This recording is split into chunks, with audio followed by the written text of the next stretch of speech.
ये जो परिस्थितियां वर्तमान में चल रही हैं जिसमें असत्य की सत्य के ऊपर जीत देखी जाती है, तो ऐसी परिस्थितियों में एक मनुष्य अपने आदर्शों को कैसे कायम रख सकता है, कैसे दृढ़ संकल्प रह सकता है, उसके लिए अगर आप कुछ ज्ञान देना चाहें या दिशा निर्देश दें।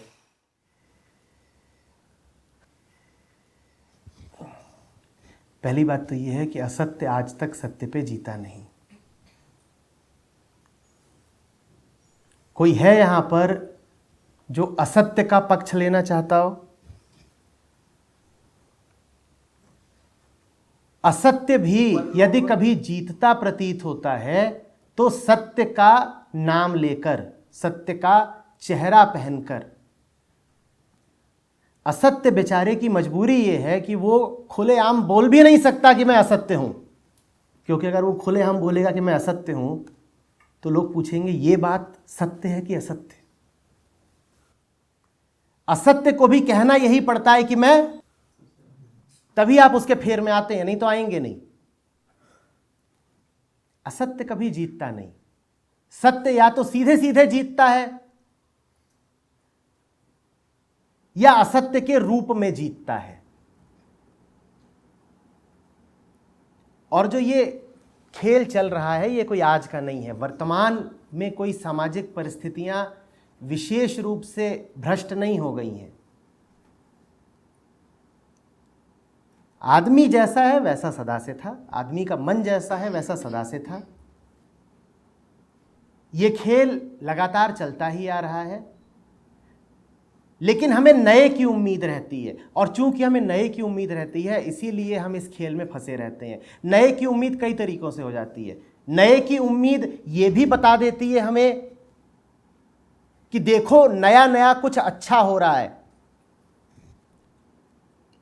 देखो कोई नया अवतार ही उतर आया, देखो कोई नई तकनीक आ गई है, विज्ञान के कुछ नए आविष्कार हो गए हैं, एक नया युग, एक नया स्वर्ग उतरने वाला है।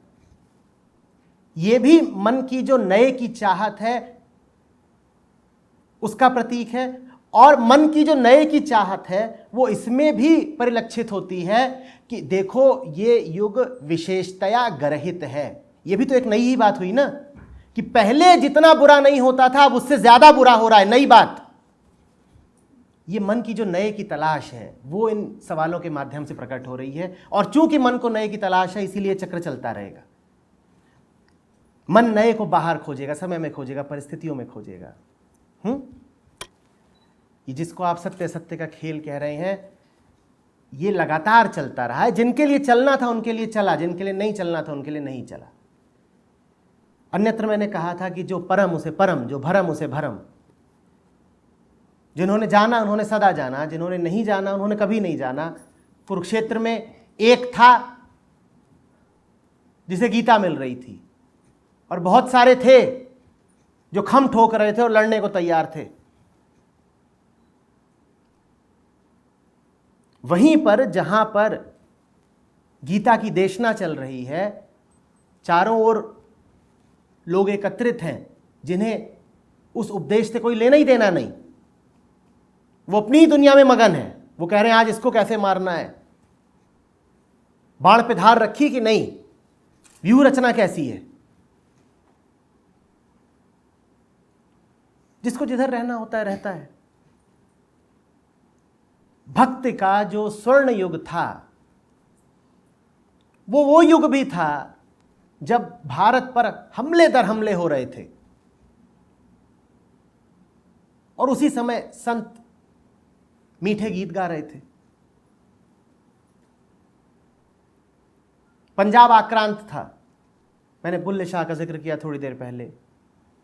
सारे सिख गुरु, बुल्ले शाह, ये सब ठीक उस समय भक्ति की रसधार बहा रहे थे जब पंजाब में हिंसा चरमोत्कर्ष पर थी। जो परम उसे परम, जो भरम उसे भरम। अगली बात आपने करी आदर्शों की। आध्यात्मिकता का अर्थ ही होता है आदर्शों का आमूलचूल विनाश। इस समाज के सामने समस्या ये नहीं है कि ये आदर्शहीन है। समस्या यह है कि आप सबके पास खूब आदर्श हैं, आदर्श ही आदर्श हैं। आदर्श माने कौन? आदर्श माने वो जिसका आप अनुकरण करना चाहते हो, जिसके पीछे लग जाना चाहते हो, सो आदर्श। कोई है यहां जो किसी ना किसी के पीछे ना लग जाना चाहता हो? कोई है यहां जिसके मन में भविष्य को लेकर के एक मोहित कर देने वाली छवि ना हो? आदर्श तो खूब है आपके पास। आप कहते हो ये आदर्शों का विघटन काल है। मुझे बताओ कौन है जो आदर्शवादी नहीं है? एक एक इंसान आदर्शवादी है। कोई राजनेता आपका आदर्श है, कोई खिलाड़ी आपका आदर्श हो सकता है, कोई फिल्मी अभिनेता आपका आदर्श हो सकता है, कोई धन कुबेर आपका आदर्श हो सकता है। और अगर कोई व्यक्ति नहीं है आपका आदर्श, तो कोई धारणा आपका आदर्श हो सकती है, कोई विचार आपका आदर्श हो सकता है। यह आदर्श नहीं है क्या कि जब इतने साल के हो जाओ तब तक अपना मकान खड़ा कर लेना? यह आदर्श नहीं है? कौन है जो उस आदर्श के पीछे नहीं चल रहा? यह आदर्श नहीं है क्या कि एक स्वस्थ परिवार इस छवि का नाम है? आप एक फोटो दिखाते हैं, कहते हैं इसको कहते हैं हैप्पी फैमिली। यह आदर्श नहीं है? यह आदर्श नहीं है क्या कि अगर तुम कुछ हो तो इतनी आयु तक तुम्हें इतनी धनराशि अर्जित कर ही लेनी चाहिए? यह आदर्श नहीं है? कौन है जो आदर्शों पर नहीं चल रहा? जिनको आप कहते हैं कि ये तो व्यभिचारी हैं, या आतंकी हैं, या अपराधी हैं, वो सब तो महाआदर्शवादी हैं। जहां आदर्श है वहीं हिंसा है, क्योंकि आदर्श का मतलब होता है कि आपने कल्पना कर ली है और उस कल्पना के पीछे आप दौड़े चले जा रहे हैं। आपको जीने से नहीं मतलब है, आपको भविष्य को आदर्श के अनुरूप कर लेने से मतलब है। अब अहंकार अब इतना सघन है कि वो परमात्मा के सामने भी झुकने को तैयार नहीं हो। कह रहा है बस अब मैंने जैसी छवि बना ली, जिंदगी वैसी ही चलनी चाहिए। इसी का नाम तो आदर्श है। एक एक व्यक्ति जो बैठा है उसके मन में छवि है कि आदर्श बेटा कैसा होता है। आपका बेटा आपकी छवि के विरुद्ध जरा सा आचरण कर दे, देखिए आपको कैसी जलन उठेगी। हर रिश्ते में क्या आदर्श की पैठ नहीं है? आपका विवाह हुआ हो या ना हुआ हो, आपको पहले ही पता होता है कि आदर्श पत्नी कैसी होती है। 10 साल की लड़की होगी, उसे पता होगा आदर्श पति क्या होता है। आपको यह तक पता है कि आदर्श वेकेशन किसको कहते हैं। पता है कि नहीं पता है? घर में विवाह होगा, आपको पहले ही पता होता है कि आदर्श विवाह किसको कहते हैं। वो आपको फिल्मों ने सिखाया। तो आदर्शों से तो आप भरे हुए हैं और आप कह रहे हैं कि आदर्श नहीं है आज की दुनिया में। मुझे तो आदर्श ही आदर्श दिख रहे हैं। आदर्श तो सिर्फ संतों के पास नहीं होते, बाकी सबके पास होते हैं। संत अकेला होता है जो प्रवाहमान होता है। वो कहता है जिधर ले जाएगा परमात्मा उधर को चल देंगे, हमारे पास अपनी कोई परिकल्पना नहीं, हमारा अपना कोई हठ नहीं। बाकी तो सब आदर्शों पर जीते हैं। और आपके आदर्शों से वस्तु स्थिति जरा मेल नहीं खाती। देखिए आप कैसे हड़बड़ाते हैं, आपको कैसी चोट लगती है। आप चाहते थे आपका बेटा एक तरीके का निकले और बेटा जरा मौजी निकल गया। बेटा जरा उतना बुरा नहीं निकला जितना आप चाहते थे। आपको देखिए कैसी चोट लगती। आप अपने बेटे को माफी नहीं कर पाएंगे। इसका जीवन हमारे आदर्शों से मेल नहीं खाता भाई।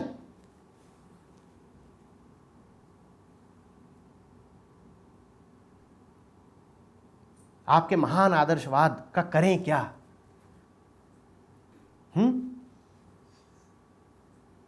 यह भी एक आदर्श की बात है कि मैं अपने लिए नहीं जीता, समाज के लिए जीता हूं। इस पंक्ति से आपने अपना सवाल शुरू किया था। यह भी एक आदर्श की ही बात है। समाज की भी बात कर कौन रहा है? आप ही तो कर रहे हैं ना। आपको ही बेचैनी है। सिखाने वाले सिखा गए हैं कि हमारे अलावा कोई दूसरा है नहीं। तो हम जब भी बात करेंगे तो किसकी करेंगे? अपनी ही करेंगे। पर अपनी बात करना जरा बुरी चीज है, जरा स्वार्थ है। ये आदर्श भी हमें कुछ बड़े लोग सिखा गए और हमने उस आदर्श को अंगीकार कर लिया, बिना देखे, बिना जाने, बिना किसी पड़ताल के। दूसरों के लिए जियो। पर मुझे तो ये पता है, मेरे गुरु ने तो मुझे ये सिखाया है कि दूसरा कोई होता नहीं, तो फिर किसके लिए जिए। आदर्श है लेकिन हमारे पास कि ना, जो दूसरों के लिए जिए वो महात्मा, जो दूसरों के लिए जी रहा है वो जी भी रहा है, जिसका दूसरेपन में, परायेपन में यकीन है, उसे जीवन मिला क्या? अपनी बात सर्वोपरि है, अपनी बात करें और बिना किसी झिझक के करें। पूरा स्वागत है, खुली बात है, मंच आपका है।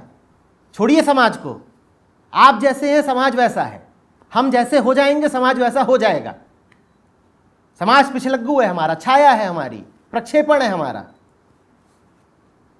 समाज की तो चिंता ही छोड़ दो, अपना तुम कर लो परिष्कार और हो गया समाज सुधार। समाज सुधार की फिक्र करना अपने आप को अक्षुण्ण बनाए रखने का बड़ा सिद्ध तरीका है। मुझे परिवर्तित नहीं होना, अपने आप को बचाना है। मुझे नहीं बदलना तो मैं समाज को बदलता हूं। हम सामाजिक क्रांति करने निकले हैं। क्यों? क्योंकि अपने भीतर इतनी सी भी क्रांति नहीं करनी। ये बात जरा जची नहीं। आप जरा भीतर को मुड़ जाएं, अपने आप को देख लें, आप पाएंगे कि उसी क्षण से चमत्कार होगा, जादू होगा। उसी क्षण से जिसे आप समाज कहते हैं वो बदलने लग जाएगा। पूरा संसार ही, समाज मात्र नहीं, पूरा संसार ही बदलने लग जाएगा। वैसे भी देख लीजिए ना, जिसे हम समाज कहते हैं, क्या वो यहां जितने लोग बैठे हैं सबके लिए एक ही चीज है? मैं आपसे पूछूं समाज माने क्या, और मैं आपसे पूछूं समाज माने क्या आप एक ही उत्तर दोगे? तो क्या प्रत्यक्ष बात नहीं है कि हम जो हैं हमारा समाज वैसा ही है? आप पियक्कड़ हैं, आपका समाज कैसा होगा? आप जैसे होते हैं आपका समाज वैसा होता है।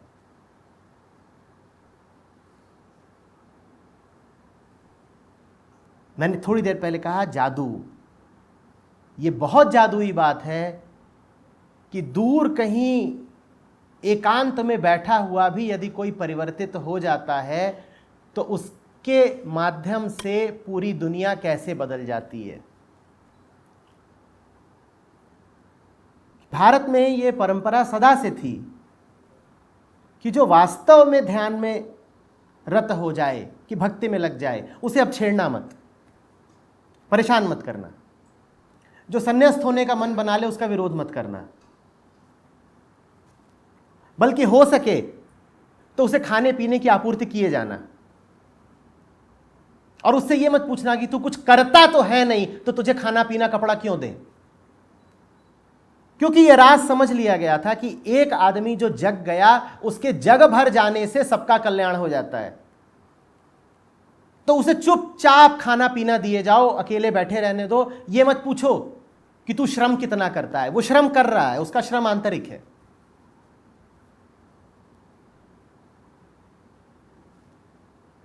एक आदमी जो जगा, उसके जगने भर से दुनिया का कायाकल्प हो जाता है।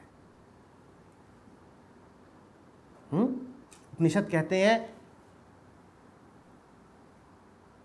कि जो मुक्त हो गया उसका कुल भी तर जाता है उसके साथ। जैसे कर्मफल का सिद्धांत ही टूट जाता हो सकता है आपका जो कुल हो वो अनाचारियों से, पापियों से भरा हुआ हो, लेकिन यदि आप जग गए, आप तर गए, तो आपके साथ आपका पूरा कुनबा भी तर जाएगा। अब कुनबे की जो परिभाषा है वो जरा व्यापक परिभाषा है। कुनबे का यही नहीं मतलब कि जिनसे आपका रक्त संबंध हो। आप उठिए, आप जगिए। आप एक दिया जला दें और उसको एक मंदिर में रखें तो मंदिर की दीवारें प्रकाशित होती हैं कि नहीं? और वही दिया आप एक कचरे के ढेर के पास ले जाएं तो क्या कचरे का ढेर प्रकाशित नहीं होगा? कहिए। प्रकाश भेद नहीं करता, अग्नि भेद नहीं करती।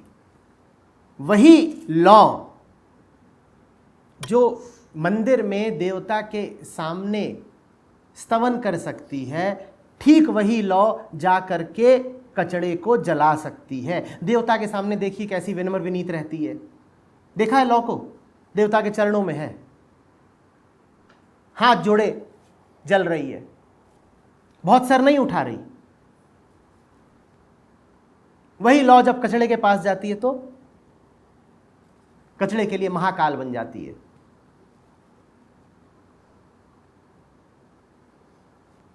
छोटी सी लौ जला ले,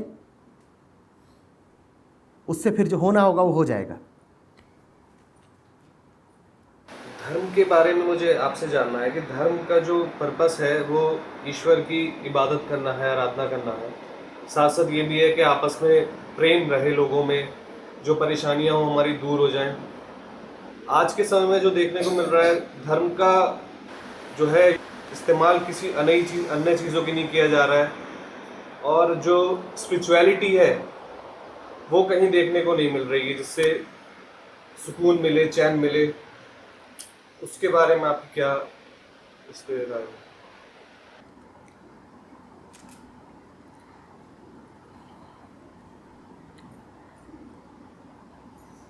राय क्या है? ऐसा है, अब क्या बताऊं इसमें।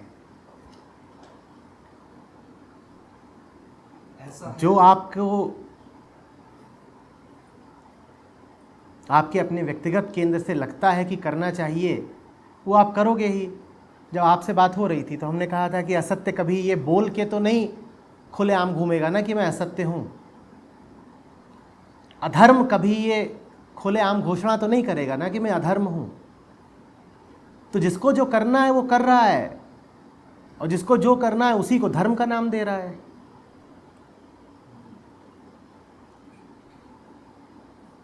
आपकी अपनी जो व्यक्तिगत रुचि प्रतिरुचि है, आप उसी को धर्म का नाम दे देते हो। देखो ना, शुरुआत ही आप किससे कर रहे हो कि धर्म का मतलब है ईश्वर की इबादत करना। अब ये ईश्वर ने तो बोला नहीं, और किसकी इबादत करना? और इबादत माने क्या? और ये इबादत करता कौन है?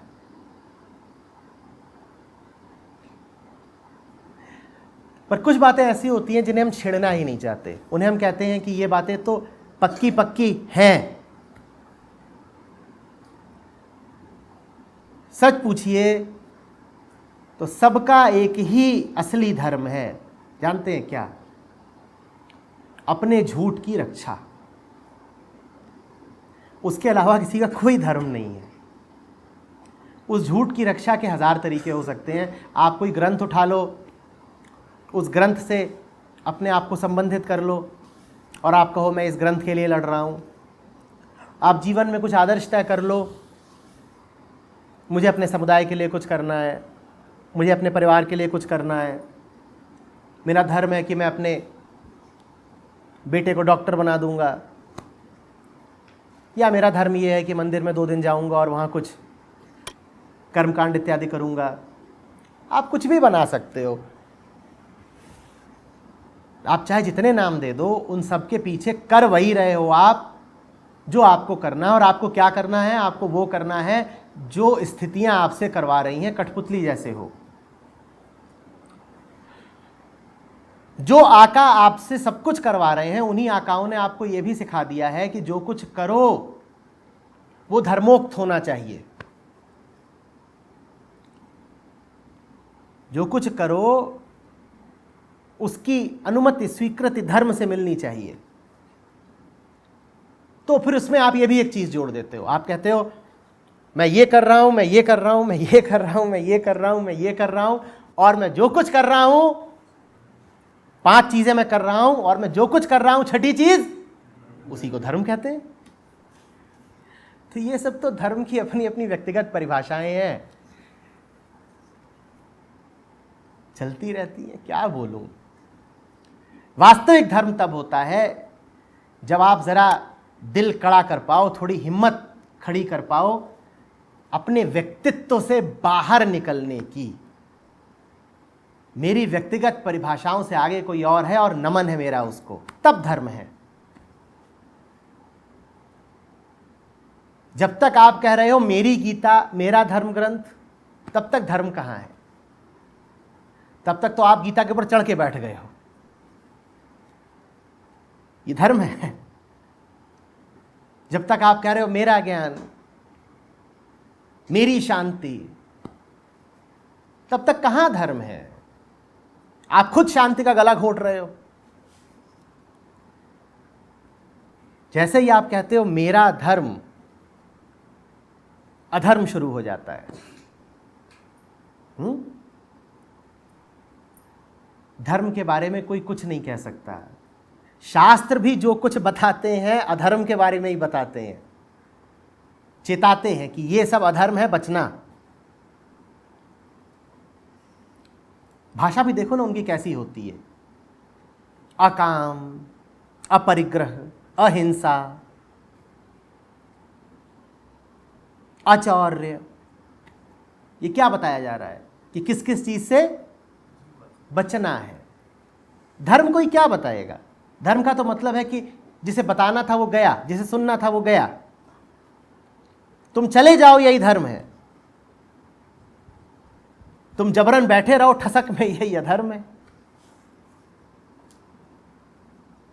तो एक तरफ तो अध्यात्म में हम लोग कहते हैं हिसाब किताब की बात नहीं होनी चाहिए, दूसरी वे में अगर हम मिनिमम स्टैंडर्ड, अपने स्टैंडर्ड की जो आदर्श की मैंने बात करी है, वो आदर्श से मेरा ये है जैसे पुराने आदर्श होते थे, प्राण जाए पर वचन ना जाए। पर कमर्शलाइज वर्ल्ड के अंदर हम लोग ये देखते हैं कि हम अपने कमिटमेंट को कितनी बार तोड़ते हैं अपने फायदे और नुकसान के लिए। तो स्टैंडर्ड मेरा do and don't say related ये है कि किस अपने आदर्शों को इस वर्ल्ड में कैसे मेंटेन करना जा सकता है।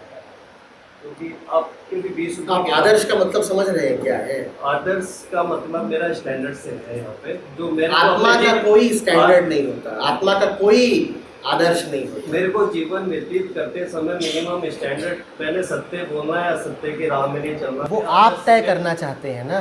मेरा आदर्श है। मेरा आदर्श माने परिस्थितियों में मैं किस लेवल तक जा सकता हूँ, उस लेवल से नीचे नहीं। वो सब आप क्यों तय करना चाहते हैं? वो धर्म नहीं है, वो डर है। वो डर है। आपको अपने आप को अस्तित्व में खुला छोड़ देने में क्या भय और संकोच है? यदि जरा भी श्रद्धा हो कि अंदर बाहर ऊपर नीचे सब तरफ एक ही है और कहीं भी होऊंगा वो मेरा ख्याल रख ही लेगा, तो फिर ये हठ क्यों रहेगा कि मुझे पहले से ही पता हो कि मुझे अपना आचरण कैसा रखना है, डूज एंड डोंट्स कैसे रखने हैं। राजा हरिश्चंद्र ने क्यों रखा था? क्यों लास्ट तक अपने हट को ऐसे? राजा हरिश्चंद्र इत्यादि धर्म के केंद्र में नहीं आते। राजा हरिश्चंद्र और तमाम अन्य कथाएं जो आप पढ़ते हैं, ये सब लोक श्रुतियां हैं, ये धर्म नहीं है। धर्म यदि आपको जानना है तो कृष्ण के पास जाएं, धर्म यदि आपको जानना है तो उपनिषदों के पास जाएं, धर्म यदि जानना है तो दत्तात्रेय अष्टावक्र के पास जाएं। ये सब जो प्रचलित जनश्रुतियां हैं, इनको धर्म नहीं कहा जाता। प्राण जाए पर वचन न जाए। अब वचन तो एक शराबी आदमी का कुछ भी हो सकता है। जिन्होंने ये कहा उन्होंने पहले ये कहा कि तुम इस हालत में रहो, समाधिस्थ रहो, कि तुम्हारा जो वचन निकले वो ब्रह्म वचन हो। उन्होंने आपके लिए थोड़े ही कहा है कि प्राण जाए पर वचन न जाए। युधिष्ठिर ने वहां वचन दे दिया द्यूत क्रीड़ा में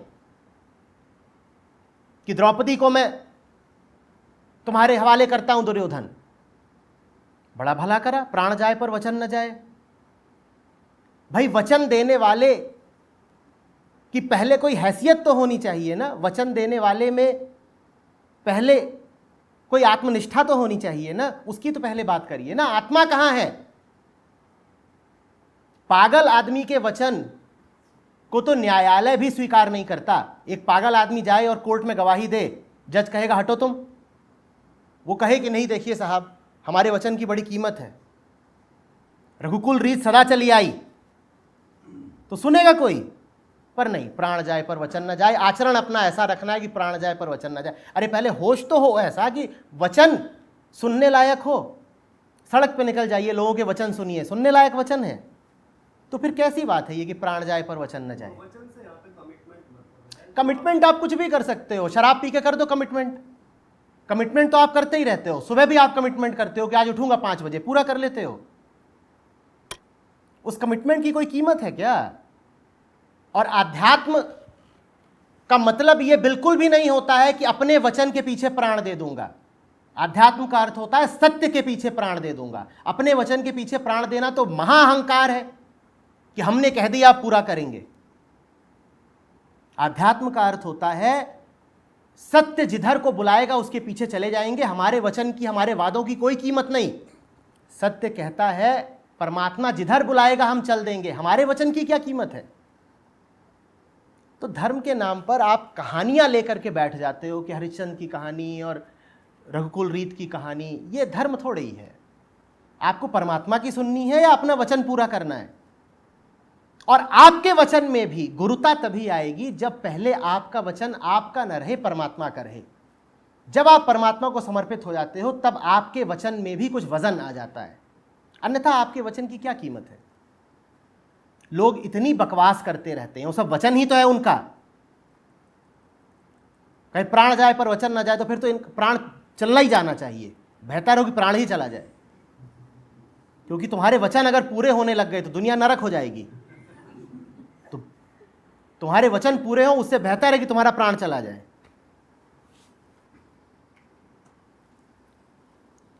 किसी भी बात को धर्म मत बना लिया करिए। श्रवण कुमार की कहानियां, हरिश्चंद्र की कहानियां, नल दमयंती की कहानियां, ये धर्म नहीं होती, ये कहानियां हैं, अफसाने हैं। अगर आप वाकई धर्म के शिक्षार्थी हैं तो वहां जाइए जहां से धर्म प्रस्फुटित होता है। वेदांत में जाइए। किसी ने यह आपसे कहा कि हरिश्चंद्र की कहानी ब्रह्मा के मुख से निकली थी। वेदों को कहा जाता है ना कि अपौरुषेय हैं, सीधे ब्रह्म सत्ता से आए हैं। ये कहानियां वहानियां तो क्या हैं, हर युग में बदलती रहती हैं। कुछ पुराण तो अभी कुछ 100 साल पहले के हैं, और उनमें ऐसी ऐसी बातें हैं कि आप पढ़ ले पूरा तो आप कहेंगे ये क्या हो गया। पुराणों को भी अगर वास्तव में समझना है तो वेदांत के प्रकाश में ही समझा जा सकता है।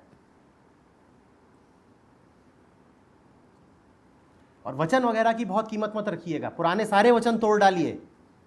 कोई वादा सच्चाई से ज्यादा कीमती नहीं होता। ये भीष्म और ये सब इसी चक्कर में मारे गए थे कि वचन दे दिया है।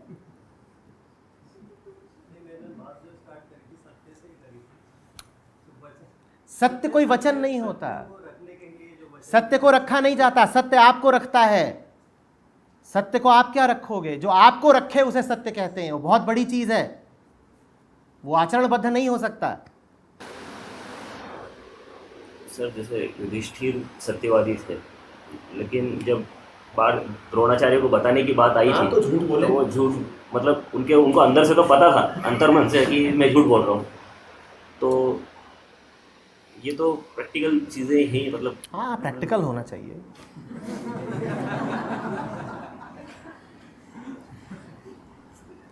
ऐसे चलता है धर्म।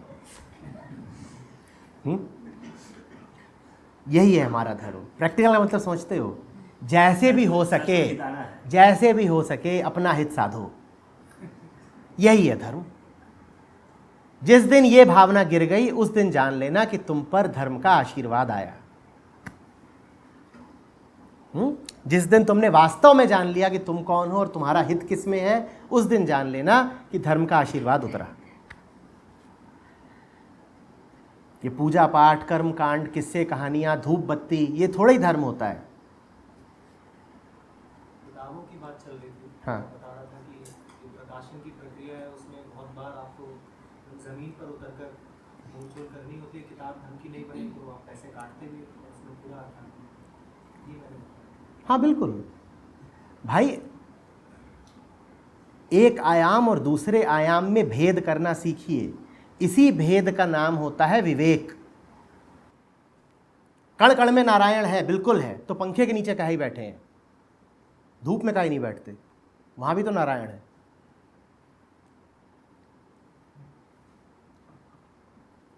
बोलिए, ये एक आयाम है शरीर का, मन का, संसार का। कण कण में नारायण है और बगल के घर में एक पागल कुत्ता भी है। गुरुर विष्णा गुण,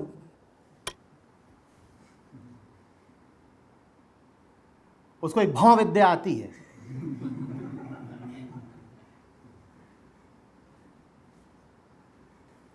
और जगत मिथ्या है, बिल्कुल मिथ्या है। बस मेरी जेब में जो पैसे हैं वो मिथ्या नहीं है। कौन सी बात किस आयाम में कही जा रही है समझनी होती है। भीतर हिसाब किताब नहीं चलता, और जब भीतर हिसाब किताब नहीं चलता तो संसार में हिसाब किताब कैसे चलाना है इसकी तहजीब आ जाती है। बात समझ में आ रही है? संसार में जब तक जी रहे हो तब तक तो विचार करना पड़ेगा, जोड़ भाग भी करोगे, गणित भी करोगे, सोचोगे, विचारोगे, योजना भी बनाओगे, और उचित ही करते हो अगर ये सब करते हो।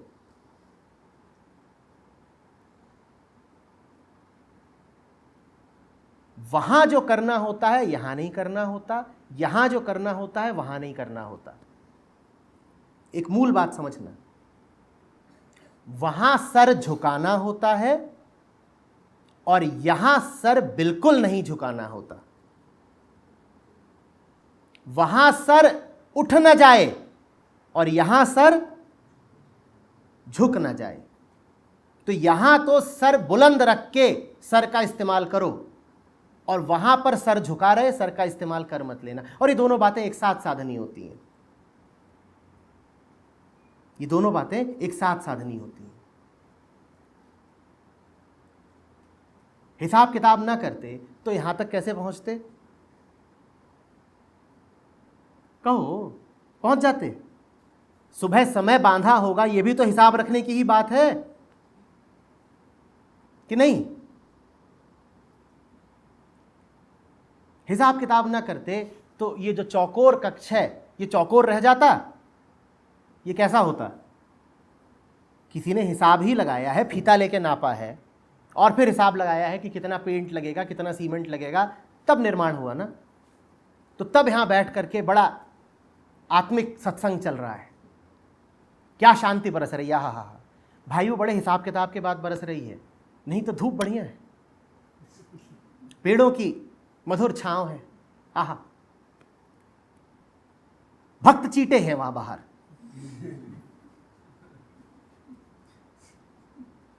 हिसाब किताब करना जानो। जो हिसाब किताब करना नहीं जानता वो इस संसार में लद्दड़ है, और जो इस संसार में लद्दड़ है वो सत्य को क्या पाएगा? सत्य के दरवाजे यहीं से खुलते हैं। तुमने ये दुनिया ही नहीं समझी तो वो दुनिया क्या समझ में आएगी? जो प्रत्यक्ष है उसको तो जान नहीं पाए, जो कूटस्थ है उसको कैसे जानोगे?